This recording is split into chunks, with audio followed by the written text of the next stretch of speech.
Saturday evening വിശേഷങ്ങളാണ്. ഒരുപാട് വിശേഷങ്ങളൊന്നും കാണാൻ സാധ്യതയില്ല എന്ന് നമുക്ക് രണ്ടുപേർക്കും അറിയാമല്ലോ അല്ലേ? എങ്കിലും ഒന്ന് കണ്ടേരേട്ടോ. അപ്പോൾ വൈകുന്നേരം കോഫിയൊക്കെ കുടിച്ച് ഞങ്ങളൊന്ന് പുറത്ത് പോയി. വെറുതെ പോയതാണ്. ആ പോക്ക് വേണ്ടായിരുന്നു എന്ന് തോന്നി. കാരണം അതെ ഈ കിടപ്പായിരുന്നു. അതുകൊണ്ട് തന്നെ പോയ അതേ സ്പീഡിൽ ഞങ്ങൾ തിരിച്ചെത്തി. തിരിച്ച് വന്നപ്പോഴത്തേക്കും എനിക്കൊരു കൊറിയർ വന്നിട്ടുണ്ടായിരുന്നു. അപ്പം ഇത് ഇത്ര നേരത്തെ വരുമെന്ന് ഞാൻ പ്രതീക്ഷിച്ചില്ല. എന്തായാലും കിട്ടിയതിൽ സന്തോഷം. അപ്പം നമുക്കിത് പോയി പൊട്ടിക്കാം. എനിക്ക് മുന്നേ പൊട്ടിക്കാനായിട്ട് ഒരാൾ എക്സൈറ്റഡ് ആവുന്നത് കണ്ടില്ലേ? പാരമ്പര്യം ഇവൻ കാത്ത് സൂക്ഷിക്കും.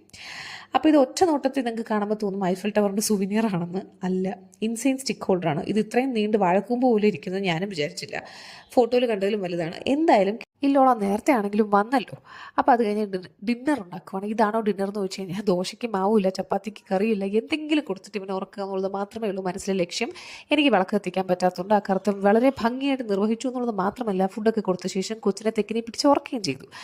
അങ്ങനെ ഞങ്ങൾ പുറത്തുനിന്ന് ഫുഡ് ഓർഡർ ചെയ്ത് കഴിച്ച് സിനിമയൊക്കെ കണ്ട് ഞങ്ങളുടെ സാറ്റർഡേ വൈൻഡപ്പ് ചെയ്തു. അപ്പം